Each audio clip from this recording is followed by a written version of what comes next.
All right, what is up, people? Today I have JT Miller with us, and we're going to be talking about something that might get a bad rap out there, or just something that people don't fully understand. Mainly, it's infinite banking and life insurance as well. And I have JT from Fortegic. JT, why don't you give us a brief background on who you are, what Fortegic is, and then we'll kind of take it from there. Yes, sir. Appreciate you having me on, Ton. A little bit about me. I went to Elder High School, born and raised on the west side of Cincinnati. Went on to Thomas More, played basketball over there for a couple of years, and was studying accounting. Quickly realized that I'm not the type of person who can just sit around doing journal entries all day. Just kind of started feeling things out, testing different markets, and ultimately I had a connection into the life insurance space.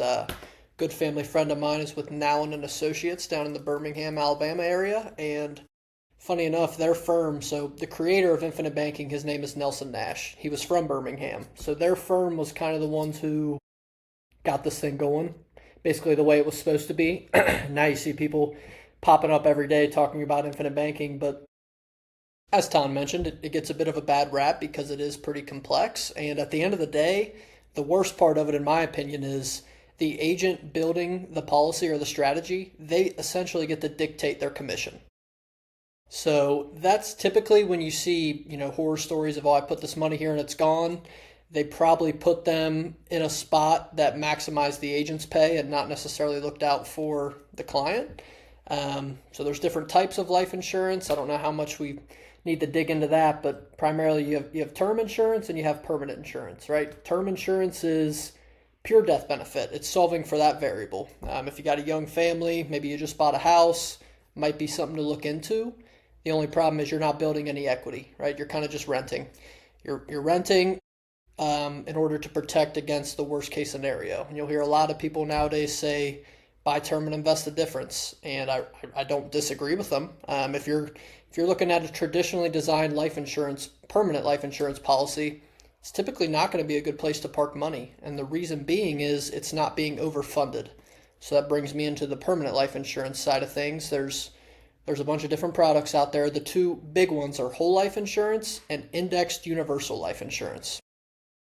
So I'll say this with a grain of salt because everybody and their mother likes to talk about IULs, indexed universal life insurance nowadays. I hear it all the time. Some fear tactics, some fear mongering in the sale when it happens. You get to participate in all the market upside and there's no downside, right? That's what I always hear. I hear people saying, oh, you don't need your 401k. This is a tax-free retirement bucket. That's just not true.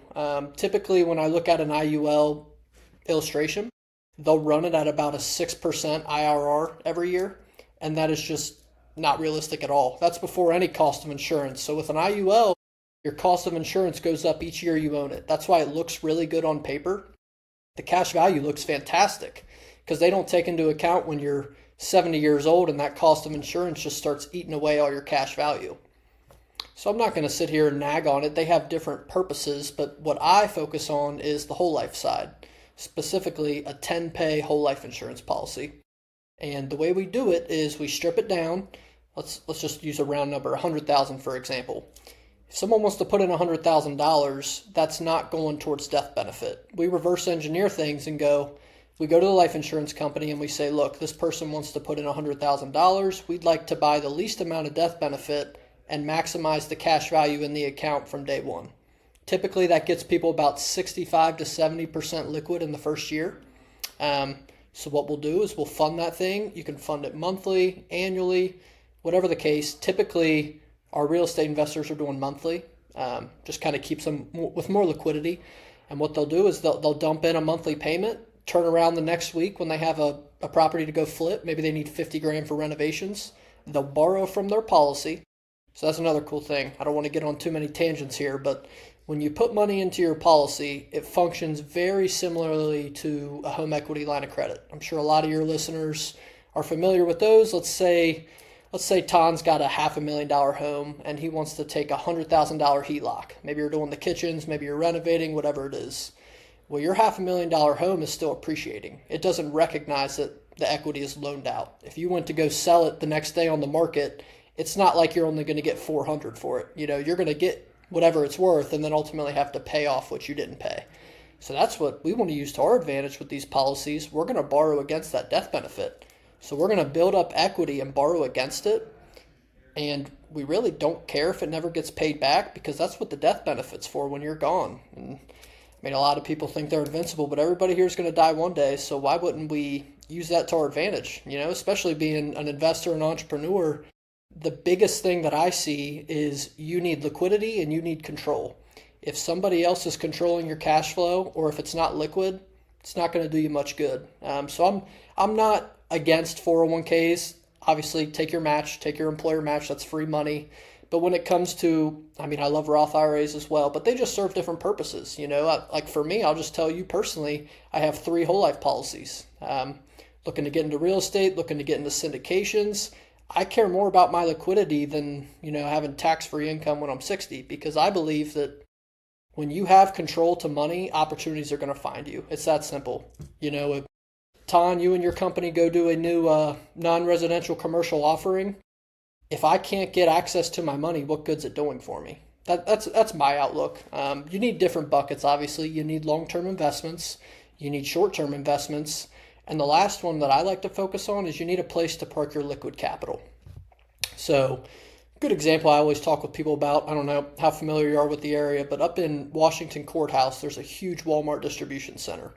And I kind of like to frame it like this. Everybody goes to Walmart, right? Got any and everything you could imagine for pretty good prices, but they don't keep everything on hand at all times, right? They keep it at the distribution center so that they don't have to pay the holding cost. Whenever they need that product, they get it shipped in.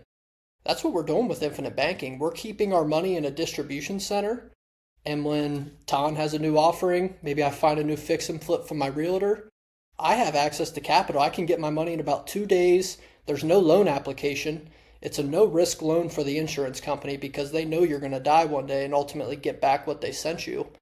And that's the name of the game, right? Having control. If I can get my money in 2 days, no loan application process, opportunities are going to find me. So I know I carried on there, probably went a little too long, but I usually get distracted and my head's going all sorts of places. No, all good, brother. So you mentioned essentially 3 products here: whole life, term, and then the IUL, the Index Universal Life Insurance, right? So outside of, so you mentioned term. Term is, Yep. you said in your words, it's kind of like renting. Could you elaborate a little bit more on that? So there's there's 10-year terms, 20-year terms. I think you can even get a 30-year term. But how it works is, let's say Ton goes in and says, hey, I need $2 million of death benefit. Well, they'll look at his age and his health, and they'll say, all right, if you want to have this death benefit for the next 10 years, here's what it'll cost. Obviously, if you do it for 20 years, it's going to cost a little bit more, but what that means is your price is locked in for 20 years. If you make that premium payment, you're guaranteed to have that death benefit. You could cancel it at any time. You would just simply not make a payment and your policy has lapsed. It's over. It's a good variable, but I like to stack it with other, with a whole life plan. Essentially what you're doing there is laddering it. So when a couple is young, maybe they just bought a house, their need for death benefits a lot greater than what it's going to be in 10, 15 years. They probably have assets to the point where they can start to self-insure. So maybe we'll just do a cheap 10-year term policy, but also have a permanent plan. And since I told you with the whole life, we're trying to get the least amount of death benefit, it usually plays out to where the first 10 years they have a lot of protection.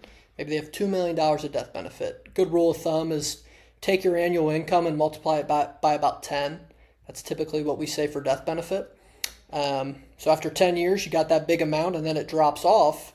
Well, now we have this whole life policy that's got all this equity in it. And yeah, the death benefit's not as high, but hopefully by that point you have other assets to start self-insuring. Okay. And so you mentioned infinite banking. So in plain English, what is infinite banking and what is it not? 100%. It sounds like some fancy term. Really, at the end of the day, it's a properly structured whole life policy with a mutual carrier. So big keyword there is mutual carrier. So I don't know how much you know about this, but when you get a whole life policy with a mutual company, Northwestern Mutual, any company that has mutual after their name, they take all their profits and they turn around and they actually pay out a dividend to the whole life holders. You're essentially a shareholder of the company. If you're not with a mutual company, they prioritize the stockholders over the policy owners.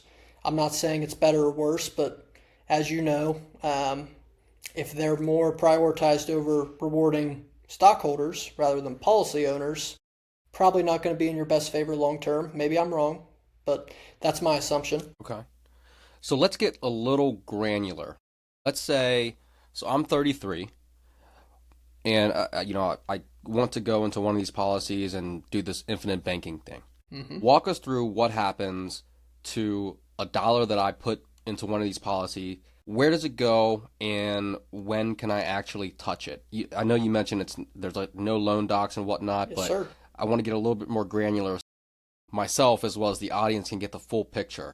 Oh, I love it. And if I'm making this sound like a get-rich-quick scheme, it's 100% not. That's one of the big things I see nowadays is you got this great retirement vehicle. I mean, out of the gate, you're really not going to notice a difference. Let's say you got underwritten today and you're good to go. In the first year, every dollar you put in is only going to be worth 65 cents. That kind of sucks, right? But it's the cost of doing business. That's why I like whole life, because there's no rising cost of insurance. You just get it out of the way in year one. So we put in a dollar. We only have 65 cents in that first year of every dollar that went in. Kind of sucks, right? But then it starts to slowly flip on its head. Year two, we put in a dollar, and now we have about 97 cents of every dollar. It evens out at about year five. So once we hit year six, Ton puts in a dollar. He's now got a dollar. Year seven, Ton puts in a dollar. He's got $1.15. Year eight, so forth. But I typically run them for 10 years, right? So after 10 years, no more money's ever going to go in. You've essentially capitalized, you've built up the asset. Maybe over 10 years, there's $1 million in there, and your cash value is probably around 1.4. So nothing crazy growth-wise, but it's as compared to what? And this is a liquid account. I compare it to a high-yield savings account or just a regular savings account at any commercial bank. I mean, you'll be lucky to get 2 to 3%, and a lot of people don't know that's before tax as well. So those high-yield savings accounts, if you earn 3% at the end of the year, you're giving back one to Uncle Sam. So I typically tell people, the way I structure them, I can get you a 4.5%, maybe 4.75% tax-free return, which would be equivalent to about a 6.5% money market. So essentially after 10 years, you're fully paid up, right? And that's really the first year is the hard year. That's where people kind of have to dive into our podcast, learn about the process.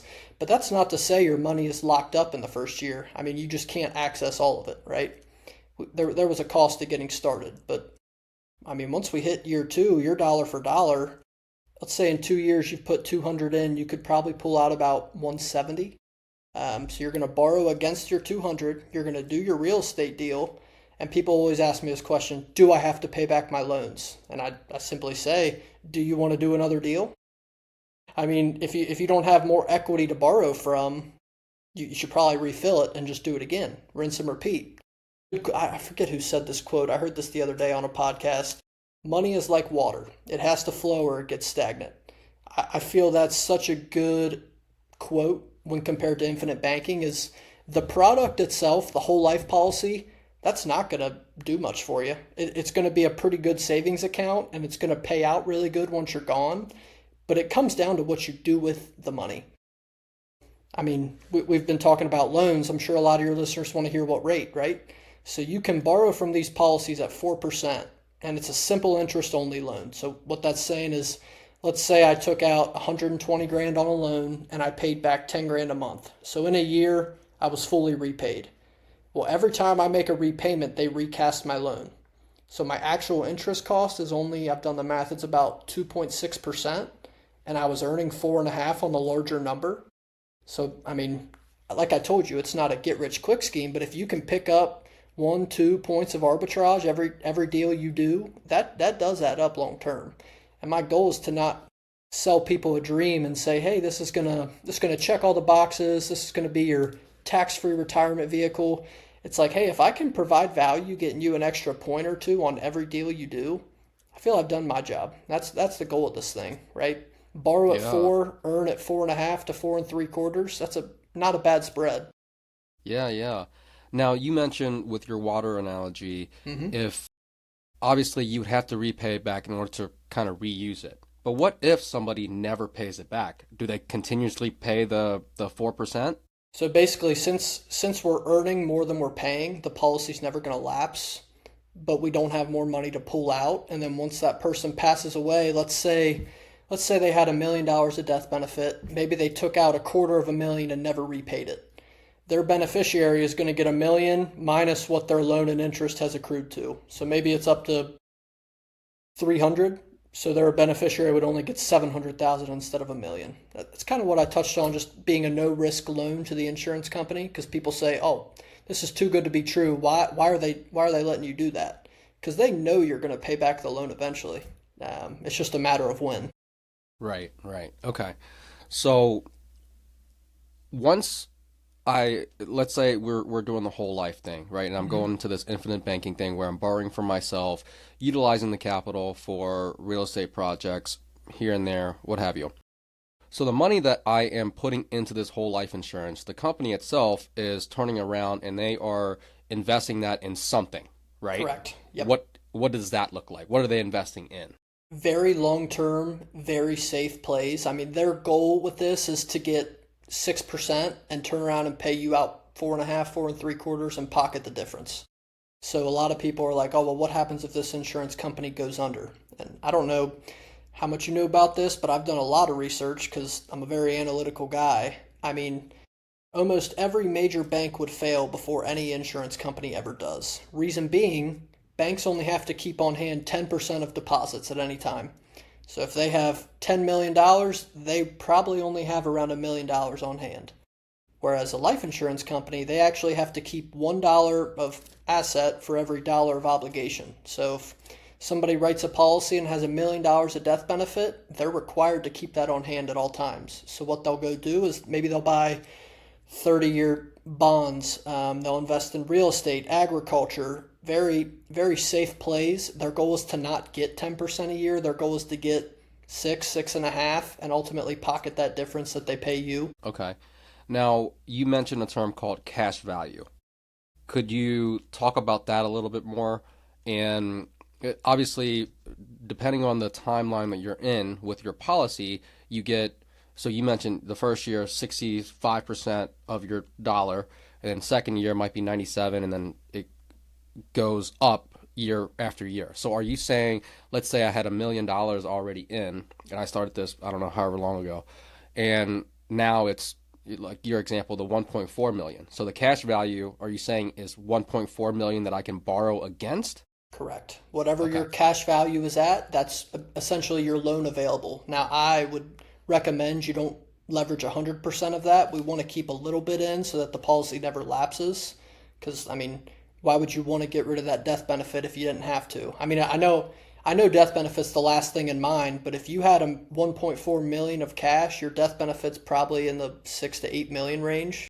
It's like, hey, maybe we'll only leverage about 97, 98% of that. Just keep a little in there as cushion. That'd be my recommendation. But like I told you, I run them as a 10 pay. It kind of depends on how old the client is. Me and you are young guys, so essentially what you'll do is you'll hear about people laddering these policies, like how I told you I have 3. So when we structure them, we set a floor and a ceiling. Essentially, there's a have to number and a want to number. You cannot go above the want to number though. So for me, I started small. I dipped my foot in the water. Started about 3 years ago. I'm super transparent. $500 a month. That's what I started with. That was comfortable to me. I was working a college internship. I didn't have a ton of cash laying around, but I wanted to see what it was all about. Well, now I've gotten into a real career, and that was not enough for me. So essentially, you just stack another one and another one. Now, if somebody was older and that's not going to be a possibility because of their health, they don't have to shut it off at 10 years. I mean, my good mentor, Mike Schwally, who's down with that now in an associate's office in Birmingham, he's in year 17 of his first policy, and he cannot wait every year to make his premium deposit because it's on December 8th, he knows that by heart. When he writes that check for 12 grand, his cash value that year is instantly going to go up 26.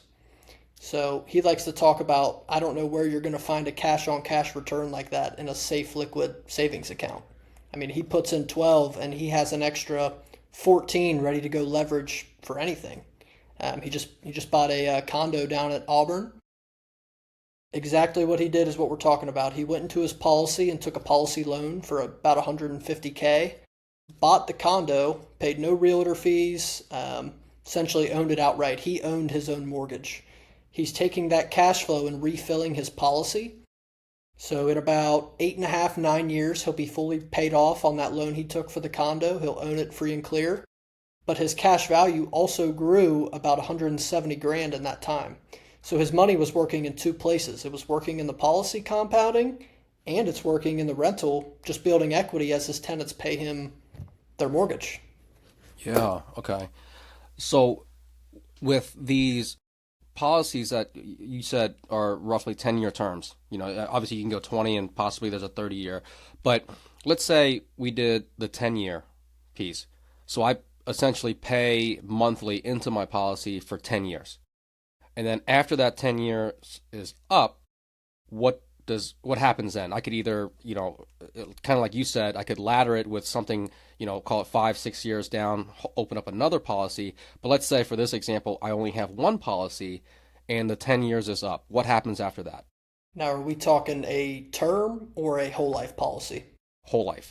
Yep. So on whole life, you're only required to pay premiums for 7 years. That's essentially what the IRS rule is to qualify it as life insurance and not an investment. So you have to pay into it for 7 years. Remember when I was talking to you about the ceiling and the floor? That's where some people get caught up saying, oh, I have to make that payment every month. And I say, who forces you to save money? You do, People don't view it as an expense when they take the money in their checking account and move it over to their savings account. And that's all we're doing here. If the account's liquid, why does it matter what the location is? But yeah, so after 10 years, you've had your policy, you've paid into it. Like I told you on that rough number, if you put in $1 million, maybe you're at 1.4. Nothing sexy, right? But at that point, we turn it off. So now you're just compounding on $1.4 million for the rest of your life. Let's say you need $500,000 to go get into a new project. You're going to borrow from your 1.4. So you're going to be earning 4.5% on 1.4 and paying 4% on $500,000. My brain's a little toasted today. I don't have the mental capacity to do that mental math, but you were coming out very ahead in that transaction. And that's the whole goal of this thing, is to build up a liquid account. And I don't know if we've touched on this yet either, but these accounts really, they're meant for entrepreneurs and investors. If you're just working a W-2 and you don't have any appetite for alternative investments, I'm not going to bullshit you. This probably isn't the place for you to put your money. You're probably better off just funding, a retirement account. Load up your Roth, load up your brokerage, 401k, and just work till you turn 59 and a half and get your paws on it.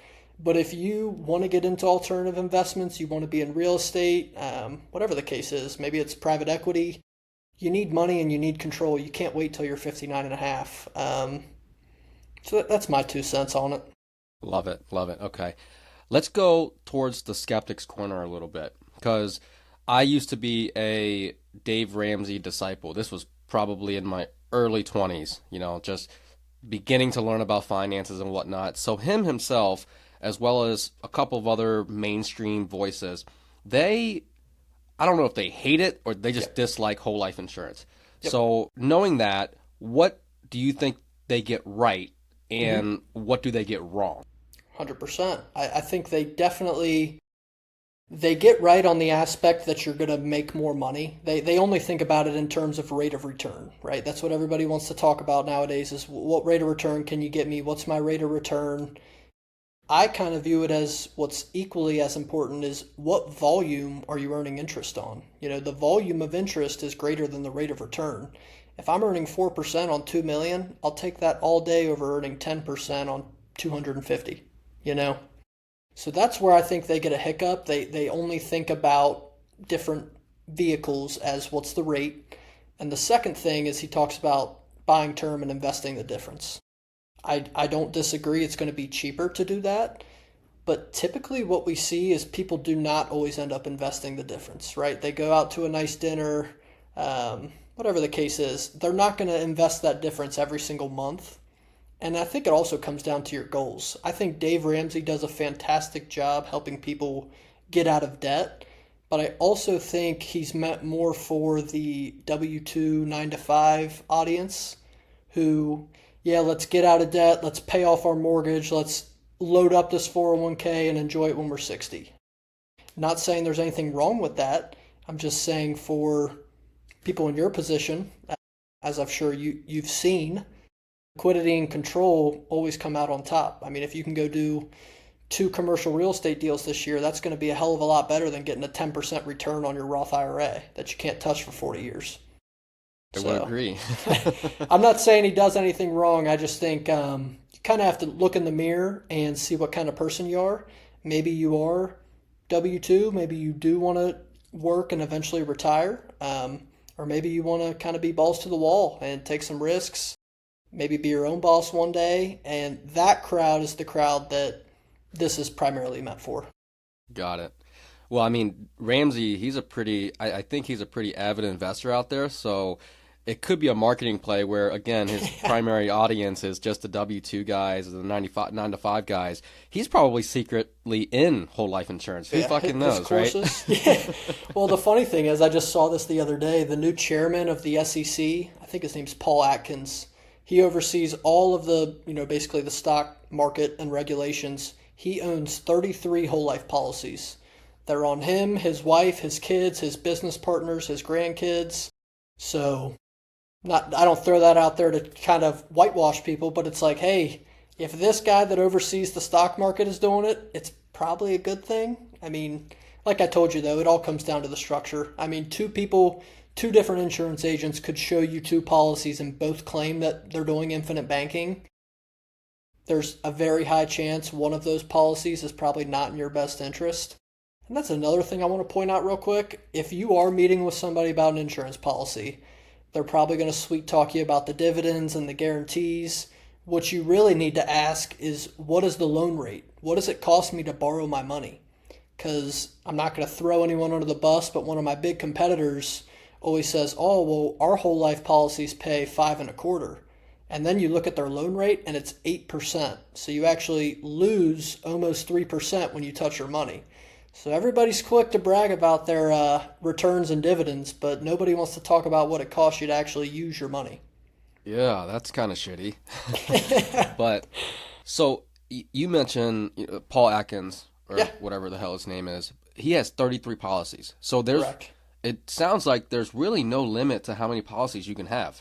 No limit. I mean, they'll look at your income, obviously. If you're making $50,000 a year, they're not going to let you start a $50,000 a year life insurance policy. That's just not how that works. But they essentially look at your income and your medical history, and as long as both check out, there's no limit. So that's basically what happened with Paul is he got these things rolling, and he eventually hit that ceiling and probably said, oh, I'm ready for another. I'm going to put this on my kids this time. So there's always 3 characters in the play. There's the insured, there's the beneficiary, and there's the policy owner. You can be 2 of the 3, but you can't be all 3. So maybe I want to go get one of these policies, but I don't qualify.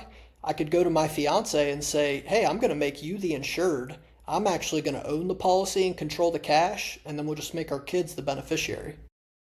So there's ways to get creative. I'll run into people who say, oh, I don't have great health. Maybe they just had heart attack, whatever the case was. And it's like, well, we could actually put it on your kids. So that's another no-brainer. That's what I'll be doing for my kids down the road is essentially paying them out of the business to get the payroll deduction, taking that payment I gave them and putting it into one of these policies. And maybe when they're 20 or 25, turn around and say, look what dad built up for you, And essentially at that point, I'm going to push them to open their own business and say, hey, you don't need to go to the bank and go get an SBA loan, whatever the case is. Dad will fund it, but I'm going to be pretty strict on the terms here, Yeah. But that's the goal. That's what infinite banking comes down to. It's a way to essentially keep the money in the family.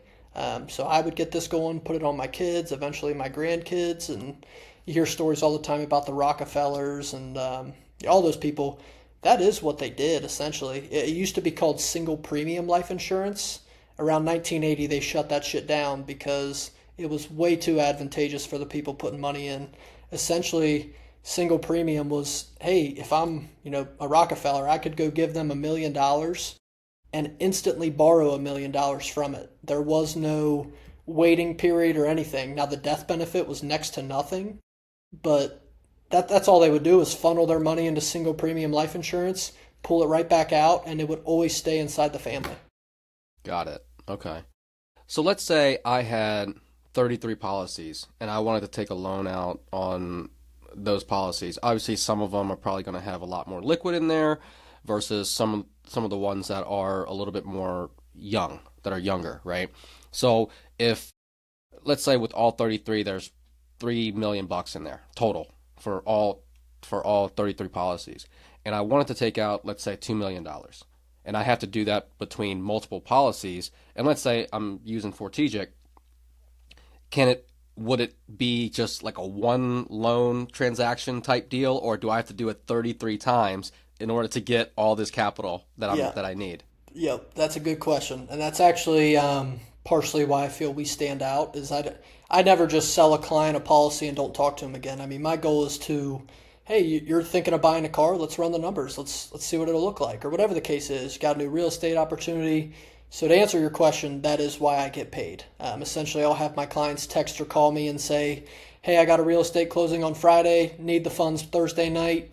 It's my job to then go to the insurance company and ultimately get that. Now, if it's over a certain threshold, I have to have you sign a DocuSign, but that's the only paperwork or loan provision that you're going to have to complete. Got it. Okay.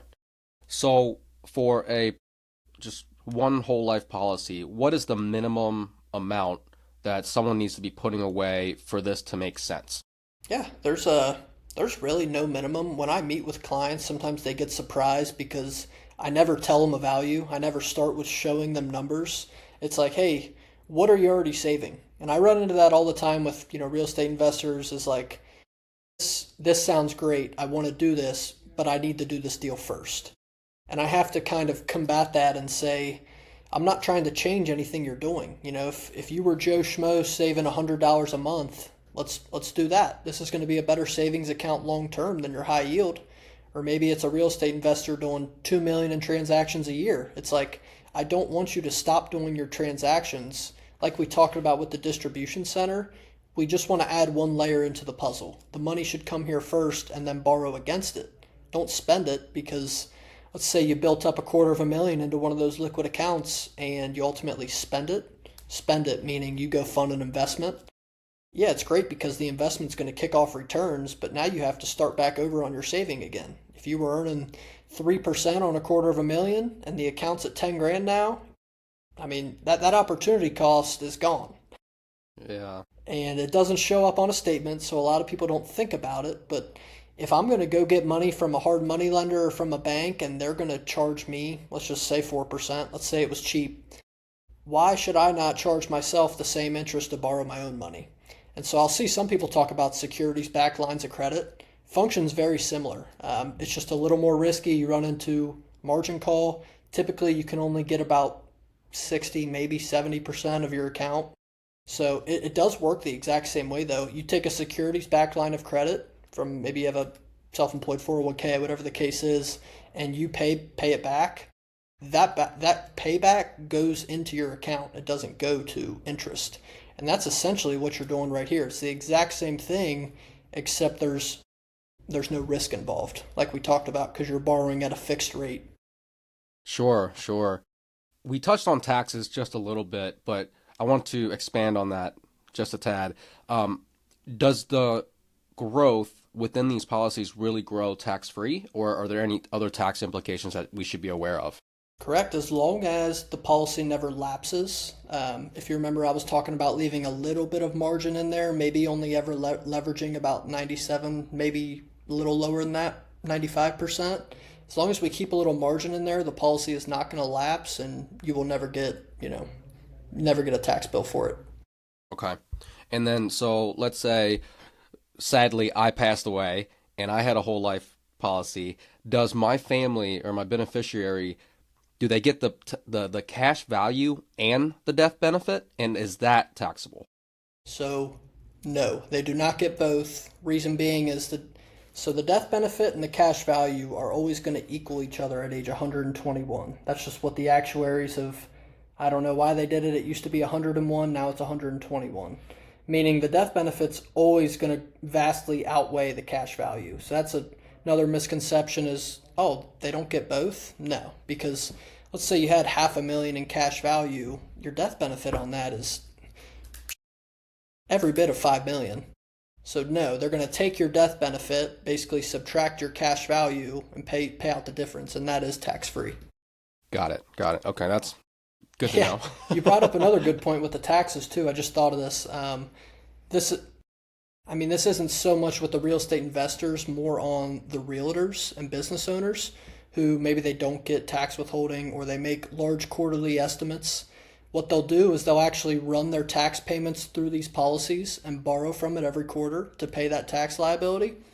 And I can run the math on it side by side, but it is a very creative way to basically turn Uncle Sam's money that was earmarked for him, into some pretty good profit for you. Obviously, it's a long-term play, but over 10 years, that's a pretty big difference just compounding on that tax money every quarter.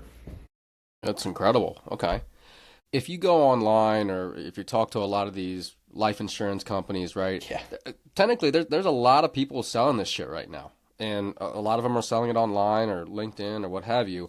But so how does someone who is a newbie or someone who's like me, who's not very well versed in the whole life insurance policy, how do they vet salesman or an advisor and avoid getting sold a shit policy? Yes, 100%. My first recommendation, we talked about the IULs first whole life. If your goal is to actually touch this money and borrow it, you should not be in an IUL. It's just that simple. Now, if you're just creating a set it and forget it type of account, maybe you have an extra $200-$300 a month and you don't want to touch it until retirement, IUL could be an okay play.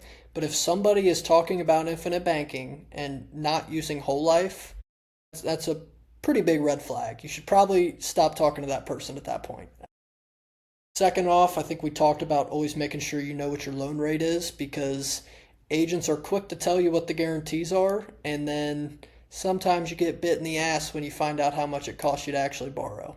So that'd be step 2, is making sure you always want to make sure the guarantees and the dividend are greater than what the loan's going to be. Step 3, I'm transparent about this. I don't know how many other life insurance agents are. I typically tell people my commission. If somebody is not open with you about explaining how they're getting paid or how much, they probably built the policy in a way that benefits them. So I just tell people straight up, we overfund the policies. That's essentially what makes infinite banking work. So let's say you wanted to put in $100,000. That number is made up of 2 numbers. It's called base premium and then paid up additions. Paid up additions is a rider. They essentially add that onto the policy. And on a $100,000 policy, the base premium is going to be around 35 to 40 grand. The other 65, 60 grand is going to be paid up additions. So if you don't see paid up additions on your policy, that means the agent ran it all at base premium, and that means they had a very good payday on that policy. Of course, and it was right? It was not in your interest. We'll say that too. And are the monthly premiums that we will be paying, call it $300, $400, $500, whatever it is, can those be written off for tax purposes? So that partially depends if you're a business owner. If you are, there is a way to actually have the business fund these policies. It's called key person insurance. So you'll have the business pay the premiums on these employees or key people in the organization. And yes, they can write it off, but it kind of depends what your goals are, because if they do write off the premium payments, it makes the death benefit taxable.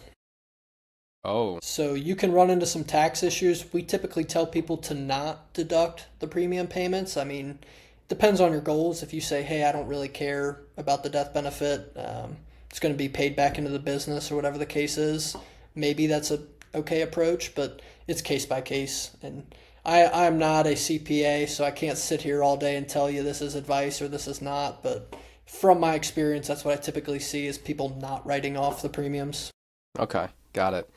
And we talked about this a little bit prior too, but the insurance companies, the life insurance companies, they take the premiums from each person that's enrolled into a policy, and they take that capital and they invest it themselves. And you mentioned a lot of safe plays, right?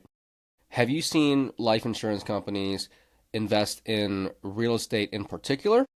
And if so, what type of assets? And I know your returns were looking at 6-7%. So my curiosity here is from an operator perspective like myself, and I'm sure a lot of these other multifamily guys out there, the yield's going to be a lot of time. Well, I can speak for myself that our yield's better than 6%.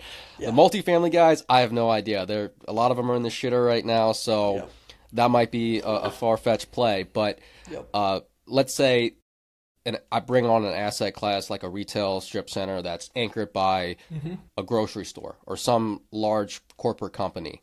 Yep. So that to me is more of a safe play, and I'd be willing to bet that it could yield at least 6%. So have you seen whole life insurance companies like yours or other ones out there that are investing in these assets? Yeah, I mean, really what I've seen the most of, a lot of agriculture and land investments. So they're buying up parcels of land. And as you know, being in the commercial space, land is a pretty damn good investment. It's pretty safe. I can't see it going down because people are always going to need a place to build, whatever it is. And I can't speak to exactly what these companies are investing in, but from my knowledge, it is primarily land. It is primarily agriculture. When it comes to real estate, I would assume they're not getting into any residential. As you mentioned, that's far too risky for their appetite because they have to keep up these returns. They don't really have a choice. And I think that plays a role. Like, yes, could they probably get a greater return? Most likely. And I'm sure some companies do take on some riskier investments, but that's why I have my favorites. I would much rather an insurance company just be getting 7% a year every year rather than 10% this year, 12 the next. Now we're at 2%. So since we're looking at this as a guaranteed bucket, right? This account is contractually guaranteed to meet these amounts. It's not reflective of the market. So as a policy holder, it makes me feel at comfort when I can look and say, oh, they're not too risk extended, right? They're just taking a 7% return. I'm happy to give them the extra profit. I'll take my guaranteed all day. Yeah. And okay. I think people were especially saying that in tough times like COVID and 2008. I mean, you've seen it when the market crashes. That's typically when most advisors are getting a lot of bad phone calls. For me, it's actually the opposite. So since my accounts are guaranteed and always are growing, I'm actually able to proactively call my clients and say, hey, you actually have, liquidity right here. You have access to this money and it's not down. Might be a good time to buy in, or maybe the real estate market's in the shitter like in COVID. Hey, you can go scoop up. I know you're not a big residential guy, but you could scoop up a lot of residential homes over COVID and you're looking pretty good right now. Yeah, no doubt. I think that might be the play here for the multifamily space in the next, I don't know, 12, 18 months or so. Or even, I'm sure you're seeing some now that are great opportunities. But as far as, I guess, life insurance goes, are there any other points you want to make that I haven't asked you on, or things that could add value to the audience that, just in general? Yeah, for me, I think we've this was a pretty good in-depth review. For coming in here without a game plan, I'm pretty happy with how it turned out. My partner and I have a podcast. It's called the Save Yourself Podcast. That's on Apple Music and Spotify. We talk all things infinite banking. We actually bring in a lot of our clients and hear their actual use cases. I know I've heard that's a lot better than just hearing us blabber on and on because we obviously get paid to teach it. But if you get to hear a business owner or a syndicator talk about how they actually use these policies, I think that's pretty cool, and not a lot of people do it.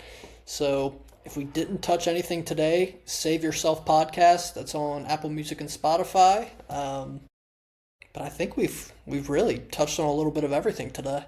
Good. Well, before you leave us, JT, what other resources, links would you like to hand off to the audience? And feel free to share some of your social media or whatever. Yeah, I'm always active on LinkedIn. I'm a LinkedIn warrior. You can find me on there, JT Miller. Really don't have a specific website. I typically like to meet people for coffee. I'm a big in-person guy. I got to look you in the eye and shake your hand to kind of be able to build a relationship. So feel free to shoot me a message on LinkedIn. Check out our podcast. My email is jtmiller@fortegic.com. Always happy to get something set up. But other than that, I really appreciate the opportunity, Tom. Yeah, 100%, brother. Appreciate your time and all the value you've given to myself and the audience. Hey, I'm glad I could do it, man. Love it.